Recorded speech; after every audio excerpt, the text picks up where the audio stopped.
दोस्तों नमस्कार, स्वागत है एक बार फिर से आज की बड़ी और ताजा खबरों में। आपको बता दें कि किसानों की सबसे बड़ी किसान महापंचायत आज मेरठ से लेकर मुजफ्फरनगर तक हाई अलर्ट। वहीं महाराष्ट्र में किसी भी पार्टी से गठबंधन नहीं करेगी बीजेपी, कहा धोखा देने वालों से नाता नहीं। वहीं पश्चिम बंगाल विधानसभा की 3 सीटों पर 30 सितंबर को होगा उपचुनाव।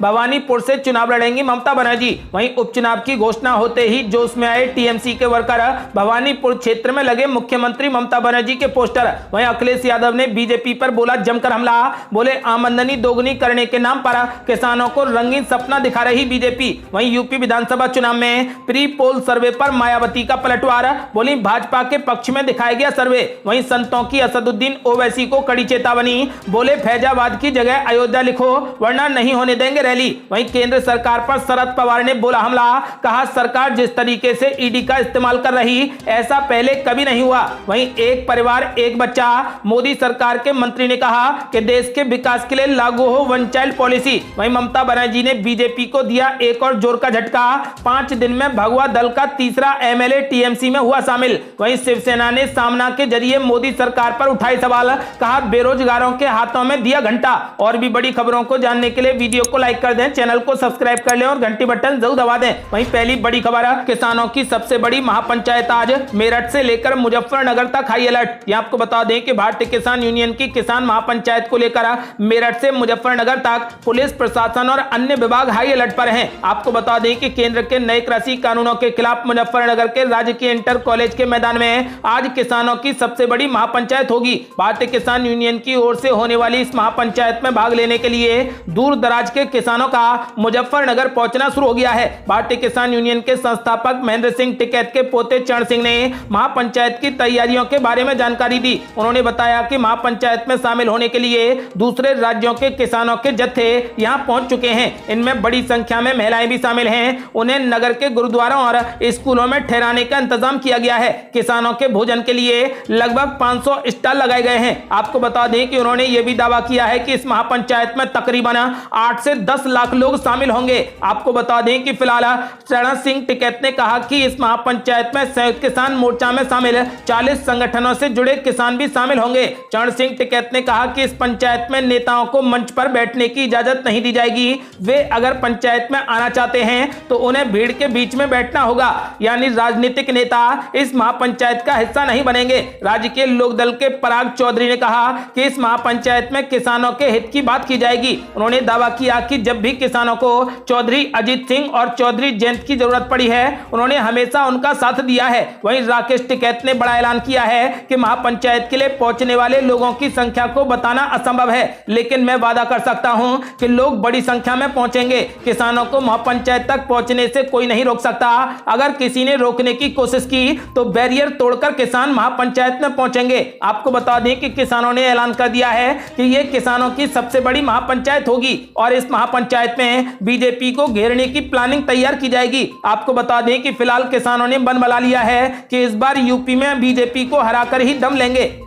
और बड़ी खबर, महाराष्ट्र में किसी भी पार्टी से गठबंधन नहीं करेगी बीजेपी, कहा धोखा देने वालों से नाता नहीं। ये आपको बता दें कि भारतीय जनता पार्टी की महाराष्ट्र इकाई के अध्यक्ष चंद्रकांत पाटिल ने कहा कि उनकी पार्टी अब ऐसे दलों से कोई चुनावी गठबंधन नहीं करेगी जिन्होंने धोखा दिया है। इनका इशारा शिवसेना की तरफ था, जिसने भाजपा से दशकों पुराना गठबंधन तोड़कर राज्य में 2019 में राष्ट्रवादी कांग्रेस पार्टी और कांग्रेस के साथ मिलकर सरकार बना ली थी। पाटिल ने जालना में संवाददाताओं से कहा कि भाजपा को राज्य के लोगों का अच्छा समर्थन मिल रहा है तथा इसलिए ऐसे लोगों से गठबंधन की कोई आवश्यकता नहीं है जिन्होंने प्रधानमंत्री नरेंद्र मोदी और उनके कुशल प्रशासन के नाम पर वोट लिए थे। महाराष्ट्र बीजेपी संगठन में बदलाव की कयासबाजी को खारिज करते हुए पूर्व मुख्यमंत्री देवेंद्र फडणवीस ने प्रदेश अध्यक्ष चंद्रकांत पाटिल की पीठ थपथपाई। देवेंद्र फडणवीस ने कहा कि पाटिल उम्दा काम कर रहे हैं और पार्टी उनके पीछे खड़ी है। देवेंद्र फडणवीस ने यह भी कहा कि दिल्ली हाईकमान भी उनके साथ है और हम सभी भी उनके साथ हैं। आपको बता दें कि फिलहाल महाराष्ट्र में भाजपा ने ऐलान कर दिया है कि वो इस बार किसी भी पार्टी से गठबंधन नहीं करेगी। और बड़ी खबर, पश्चिम बंगाल विधानसभा की 3 सीटों पर 30 सितंबर को होगा उपचुनाव। भवानीपुर से ममता बनर्जी का लड़ना तय। ये आपको बता दें कि फिलहाल चुनाव आयोग ने आंध्र प्रदेश, उड़ीसा समेत पश्चिम बंगाल की 3 विधानसभा सीटों में उपचुनाव कराने की तारीखों का ऐलान कर दिया है। बंगाल में होने वाले उपचुनाव में भवानीपुर सीट भी शामिल है, जहां से मुख्यमंत्री और तृणमूल कांग्रेस प्रमुख ममता बनर्जी चुनाव लड़ना चाहती हैं। चुनाव के नतीजे 3 अक्टूबर को आएंगे।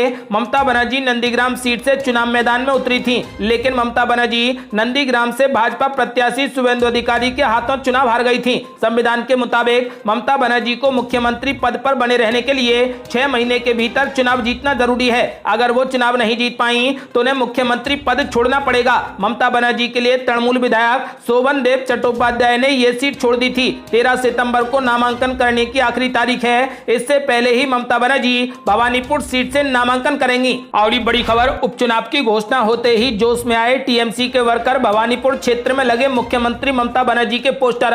ममता दीदी ने भी सभी कार्यक्रम किए रद्द। ये आपको बता दें कि चुनाव आयोग की ओर से पश्चिम बंगाल की 3 विधानसभा सीटों पर उपचुनाव की घोषणा होते ही टीएमसी कार्यकर्ता जोश में आ गए हैं। राज्य के भवानीपुर विधानसभा क्षेत्र में मुख्यमंत्री ममता बनर्जी के पोस्टर लगा दिए गए हैं। इसके साथ ही टीएमसी वर्कर ने जनसंपर्क का दौर भी शुरू कर दिया है। बताते चले कि चुनाव आयोग ने पश्चिम बंगाल में भवानीपुर, शमशेरगंज और जंगीरपुर विधानसभा सीट पर 30 सितंबर को उपचुनाव कराने की घोषणा की है। इन सीटों पर 3 अक्टूबर को वोटों की गिनती होगी। उपचुनाव की सूचना मिलने के बाद मुख्यमंत्री ममता बनर्जी ने उत्तरी बंगाल का दौरा भी रद्द कर दिया है। वे अब राज्य के उपचुनावों पर अपना पूरा ध्यान केंद्रित करेंगी।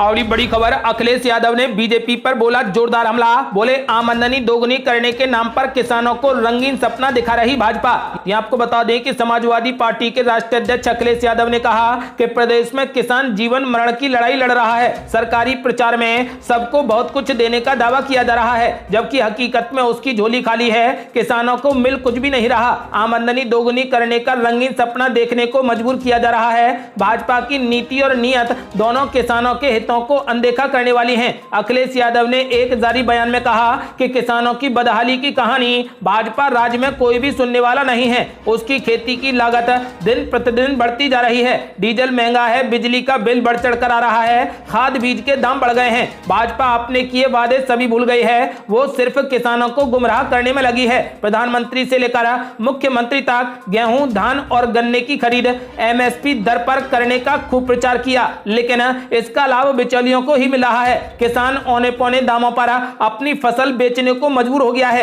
उन्होंने कहा कि भाजपा नीतियां बड़े घरानों की पोषक हैं, इसलिए प्रदेश में चीनी मिलों को तो राहतें दे दी गई हैं, लेकिन गन्ना मूल्य अभी तक नहीं बढ़ाया। सपा सरकार में 40 रुपए गन्ना मूल्य बढ़ाया गया था। भाजपा किसान को सिर्फ भटका रही है। पेराई सत्र शुरू होने वाला है, लेकिन 10,000 करोड़ रुपए से अधिक बकाया है। भाजपा अपने को हितैषी बताने का ढोंग तो करती है, पर वो किसान और खेती दोनों को बर्बाद करने पर तुली है। किसानों पर 3 काले कृषि कानून ला दिए गए हैं। उन्होंने कहा कि भाजपा सरकार झूठ का कारोबार करने में माहिर है। वो करती कुछ भी नहीं है, बस प्रचार का हवाई महल खड़ा कर लोगों को अचंभित करती है। आपको बता दें कि अखिलेश यादव ने साफ कर दिया है कि भाजपा किसानों को बर्बाद कर देगी।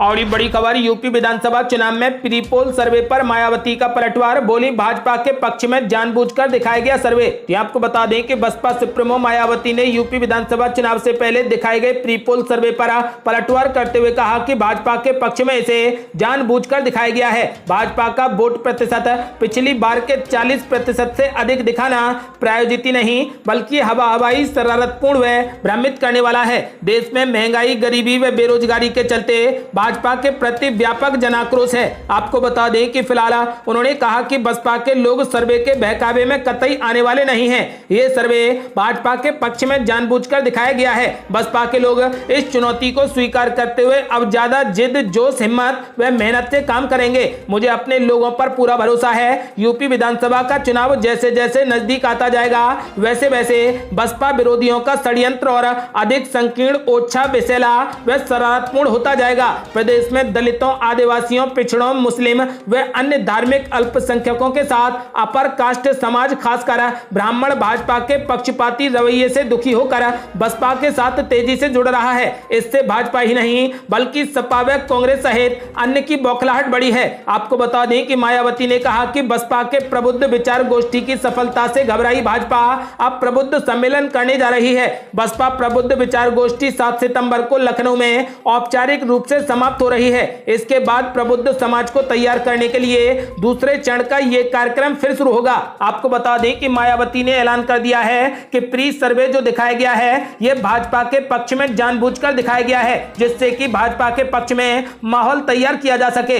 और बड़ी खबर, अयोध्या के संतों की असदुद्दीन ओवैसी को कड़ी चेतावनी, बोले फैजाबाद की जगह अयोध्या लिखें वरना नहीं होने देंगे ओवैसी की रैली। ये आपको बता दें कि यूपी विधानसभा चुनाव से पहले अब अयोध्या के नाम को लेकर राजनीति शुरू हो गई है। 7 सितंबर को अयोध्या में होने वाली AIMIM की रैली को लेकर लगाए गए पोस्टरों में अयोध्या की जगह पर फैजाबाद लिखे जाने पर संतों ने आपत्ति जताई है। संतों ने नाराजगी व्यक्त करते हुए कहा कि पोस्टर से जल्द नाम ना बदला गया तो वो 7 सितंबर को होने वाली ओवैसी की रैली को नहीं होने देंगे। वहीं दूसरी ओर कांग्रेस नेता ने ओवैसी की पार्टी के इस दाव को जवाबी कव्वाली करार दिया है। आपको बता दें कि 7 सितंबर को अयोध्या से 40 किलोमीटर दूर रुद्रौली क्षेत्र में AIMIM की सियासी सभा शोभित वंचित समाज सम्मेलन नाम से आयोजित होने वाली है। इस सभा को पार्टी के राष्ट्रीय अध्यक्ष असदुद्दीन ओवैसी संबोधित करेंगे। इसको लेकर पोस्टर छपवाए गए थे जिनमें अयोध्या जिले को फैजाबाद लिखा गया है। इस पर अयोध्या के संतों ने कड़ी नाराजगी जताई।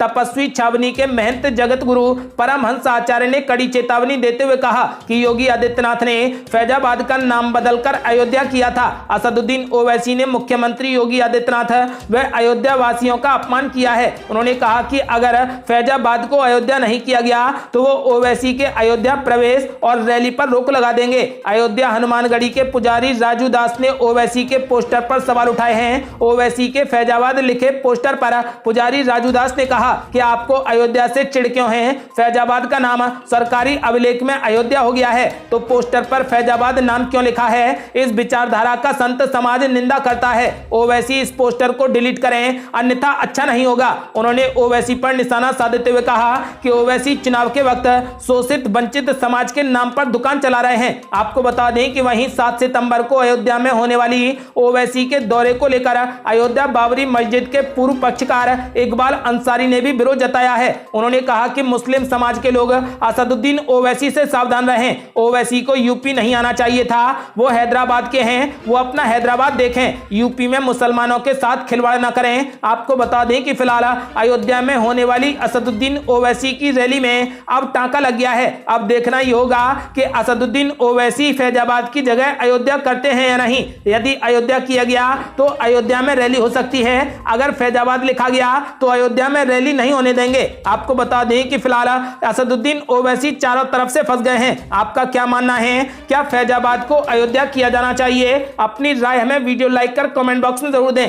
और बड़ी खबर, मोदी सरकार पर शरद पवार ने बोला जमकर हमला। कहा सरकार जिस तरीके से ईडी का इस्तेमाल कर रही ऐसा पहले कभी नहीं हुआ। ये आपको बता दें कि एनसीपी प्रमुख शरद पवार ने प्रवर्तन निदेशालय यानी ईडी द्वारा की जा रही कार्रवाई को लेकर मोदी सरकार पर जोरदार हमला बोला। उन्होंने कहा कि मौजूदा समय में जिस तरीके से केंद्र एजेंसी का इस्तेमाल हो रहा है इससे पहले ऐसा कभी नहीं हुआ। उन्होंने कहा कि केंद्र की सरकार इस समय ईडी का इस्तेमाल विपक्षी नेताओं पर दबाव डालने के लिए कर रही है। शरद पवार ने कहा कि ईडी का इस्तेमाल सिर्फ महाराष्ट्र में ही नहीं हो रहा बल्कि इसका इस्तेमाल मध्य प्रदेश, राजस्थान, पंजाब के साथ साथ दक्षिण के कुछ राज्यों में भी हो रहा है। जब उनसे भाजपा की तरफ से कोविड नियमों के उल्लंघन और उस पर केस दर्ज करने के बारे में पूछा गया तो उन्होंने कहा कि केंद्र ने राज्यों से कोरोना संक्रमण को रोकने के लिए कहा है। राज्य सरकार और मुख्यमंत्री कोरोना संक्रमण को रोकने के लिए तमाम कोशिशें कर रहे हैं। आपको बता दें कि फिलहाल शरद पवार ने मोदी सरकार पर जमकर हमला बोला और कहा कि केंद्र की मोदी सरकार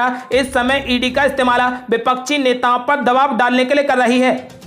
अगली बड़ी खबर, एक परिवार एक बच्चा, मोदी सरकार के मंत्री का बड़ा ऐलान, देश के विकास के लिए लागू हो वन चाइल्ड पॉलिसी। ये आपको बता दें कि केंद्र सामाजिक न्याय मंत्री रामदास अठावले ने शनिवार को कहा कि देश के विकास के लिए देश की जनसंख्या वृद्धि को नियंत्रित करना बेहद जरूरी है और इसके लिए उनकी पार्टी वन चाइल्ड पॉलिसी का समर्थन करती है। देश में तभी तक संविधान और धर्मनिरपेक्षता रहेगी जब तक हिंदू बहुसंख्यक हैं। गुजरात के उप मुख्यमंत्री नितिन पटेल के इस बयान को लेकर पूछे गए सवाल के जवाब में रामदास अठावले ने कहा कि हिंदुओं की संख्या कम हो जाने का कोई सवाल नहीं है। अठावले ने पत्रकारों से साफ कहा कि मैं नहीं मानता कि हिंदुओं की संख्या कम हो जाएगी। हिंदू हिंदू ही रहते हैं और मुस्लिम मुस्लिम ही रहते हैं। मुश्किल से एक या फिर दो हिंदू या मुस्लिम धर्म बदलते हैं। संविधान लोगों को वो करने की आजादी देता है जो उन्हें पसंद है, कोई जबरन धर्मांतरण नहीं करा सकता। रामदास अठावले ने कहा कि हिंदू या फिर मुस्लिम आबादी अनुपात में कोई बड़ा बदलाव नहीं आएगा। उन्होंने कहा कि देश के विकास के लिए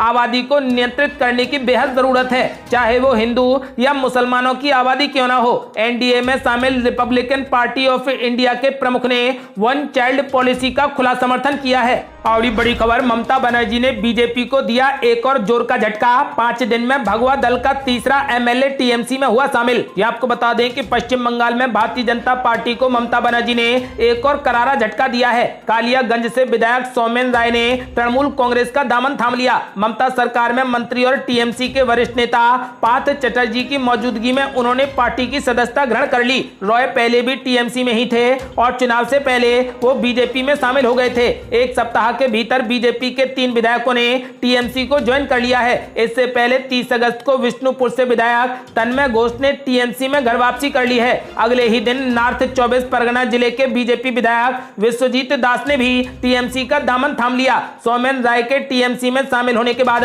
विधानसभा में बीजेपी विधायकों की संख्या घटकर अब 71 रह गई है। पिछले 4 सप्ताह में भगवा दल के 4 बड़े विधायक टीएमसी में शामिल हो चुके हैं। अगली बड़ी खबर, शिवसेना ने सामना के जरिए मोदी सरकार पर बोला जोरदार हमला, कहा बेरोजगारों के हाथों में मोदी सरकार ने दे दिया घंटा। यह आपको बता दें कि महाराष्ट्र की सत्तारूढ़ महाविकास आघाड़ी सरकार में शामिल शिवसेना ने बेरोजगारी के मुद्दे पर केंद्र सरकार पर जोरदार हमला बोला। पार्टी ने अपने मुखपत्र सामना में सरकार पर बेरोजगारों के हाथ में घंटा देने का आरोप लगा दिया है। लेख के जरिए पार्टी ने सरकार के लगातार किए जा रहे निजीकरण से जुड़े फैसलों पर भी सवाल उठा दिए हैं। शिवसेना ने कहा कि देश की संपत्ति को किराए पर देकर सरकार की मजा करने की योजना है। साथ ही केंद्र सरकार के नोटबंदी के फैसले को भी गैर जिम्मेदाराना बताया गया है। सामना में प्रकाशित संपादकीय के अनुसार अगस्त महीने में 16 लाख लोगों की नौकरी चली गई है। ग्रामीण भागों में बेरोजगारी ने कहर बरपा दिया है। शहरों की भी स्थिति अलग नहीं है। लोगों को युवाओं के हाथों में काम चाहिए और भारतीय जनता पार्टी ने बेरोजगारों के हाथों में घंटा दे दिया है। ये थी अब तक की बेहद बड़ी खबरें। यदि आप भी चाहते हैं कि भारत जल्द से जल्द कोविड मुक्त हो जाए और किसानों का समाधान जल्द हो तो इस वीडियो को लाइक कर अपनी राय हमें कमेंट बॉक्स में जरूर दें। यदि आपने अभी तक हमारे चैनल को सब्सक्राइब नहीं किया है तो कृपया चैनल को सब्सक्राइब घंटे बटन जरूर दबा दें। जल्दी मिलते हैं बड़ी अपडेट के साथ, तब तक के लिए जय हिंद जय भारत।